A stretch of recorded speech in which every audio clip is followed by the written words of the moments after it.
All right, let's dive into one of the most terrifying, most bizarre, and most well-documented paranormal cases in modern history. This isn't just a ghost story. This is the true story of the Sherman family and what they endured for 2 long years on a remote piece of land in Utah, a place that would soon become infamous as Skinwalker Ranch.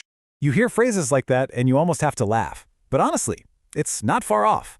From UFOs and strange creatures to poltergeists and cattle that just disappear, this ranch is widely considered one of the most active supernatural hotspots on the entire planet. It's a place that has confused and terrified even the most hardened skeptic. So before we even get to what happened to the Shermans, you have to understand the land itself. We're talking about a property deep in Utah's Uinta Basin, a region that already has a long history of, well, high strangeness. Yeah, this place had a reputation long before anyone had heard of it.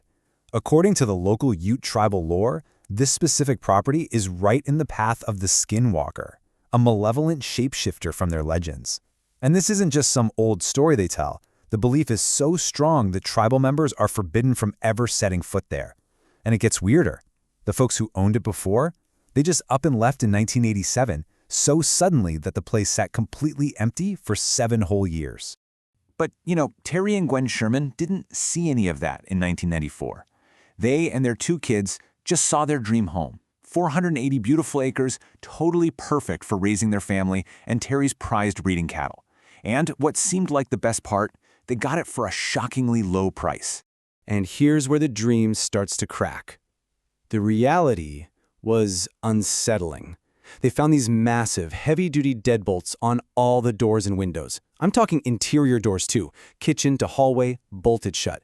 They were huge, heavy chains cemented into the walls, obviously meant for large guard dogs. And then there was this bizarre clause in the sales contract. They were forbidden from digging anywhere on the property without permission.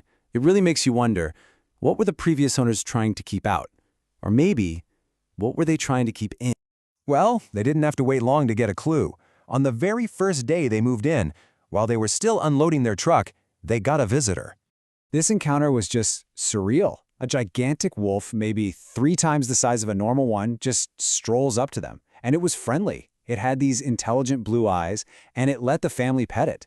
Then, just like a switch flipped, it lunged for one of their calves. Terry, an experienced rancher, grabbed his .357 Magnum and fired. Nothing.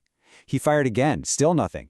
It took multiple shots from the Magnum and a high-powered rifle, and the wolf, showing zero pain, just calmly let the calf go and trotted off. But here's where it goes from strange to completely impossible. Terry and his son tracked this massive wolf into a muddy field, and its paw prints? They just stopped, dead, in the middle of an open mudflat, as if the creature had just vanished into thin air. Oh, and the chunk of flesh Terry had blown off it? It smelled like it had been rotting for days, not like it was from a fresh wound. So that's the question they were left with on day 1. What in the world takes 6 bullets at point-blank range, shows no pain, and then just disappears? This was an impossible event, and believe me, it was only the beginning. After that incident with the wolf, it was like a floodgate opened. The paranormal activity just exploded. It moved from the fields right into their home, and it started targeting not just their livestock, but their sanity. You can just see how fast things got out of hand. It started with classic poltergeist stuff. Groceries putting themselves away in the wrong cupboards, tools vanishing from the workshop and reappearing on a tractor out in the field. Then the lights started appearing in the sky. Silent, strange vehicles that could just lift off the ground without a sound. By winter, Terry was spotting a craft that looked like a stealth bomber hovering over his land, and his cattle began to vanish, their tracks ending abruptly in the snow, just like the wolves. I mean, the sheer variety of what they saw is just staggering. It wasn't just one type of phenomenon. They saw these tall, black, featureless figures just staring at them through the windows at night. They heard disembodied voices speaking in strange languages seemingly coming from the empty sky above. They saw Bigfoot-like creatures walking through their property, invisible forces that would part their herds of cattle, and even beings that looked like they were cloaked in that shimmering, predator-style camouflage. It was a total paranormal menagerie. And maybe the most mind-bending thing of all was what Terry saw one night through his high-powered rifle scope.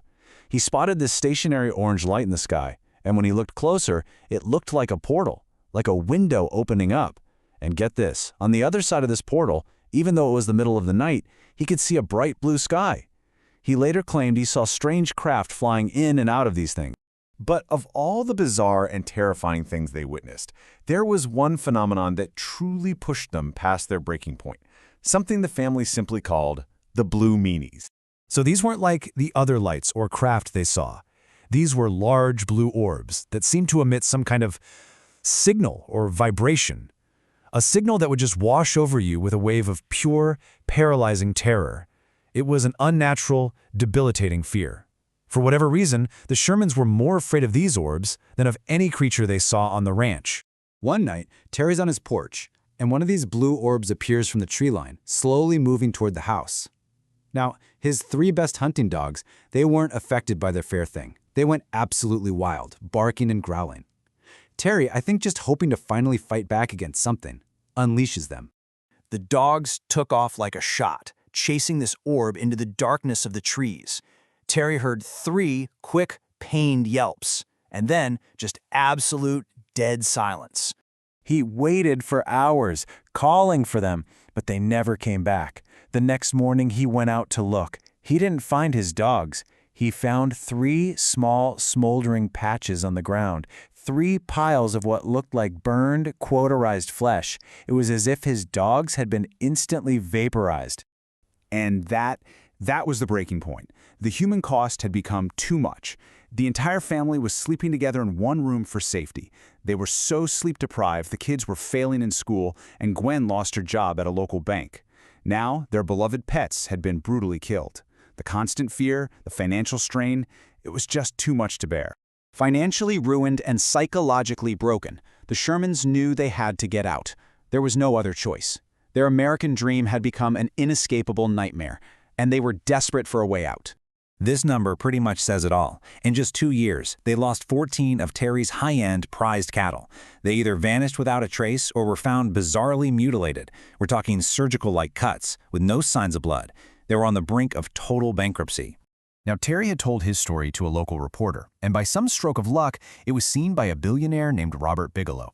Bigelow had just founded a scientific team to investigate exactly these kinds of paranormal hotspots. He made the Shermans an offer to buy the ranch, and they accepted immediately. And so you have this incredible contrast, the traumatized, hunted family fleeing for their lives, while a new group arrives, the National Institute for Discovery Science, or NIDS. They were funded, they were equipped, and they were eager to hunt whatever was on that ranch. So the Shermans' terrible ordeal was finally over, but the story of Skinwalker Ranch was just getting started. With a team of scientists now on site, armed to the teeth with technology, the big question remained, would the hunter finally become the hunted?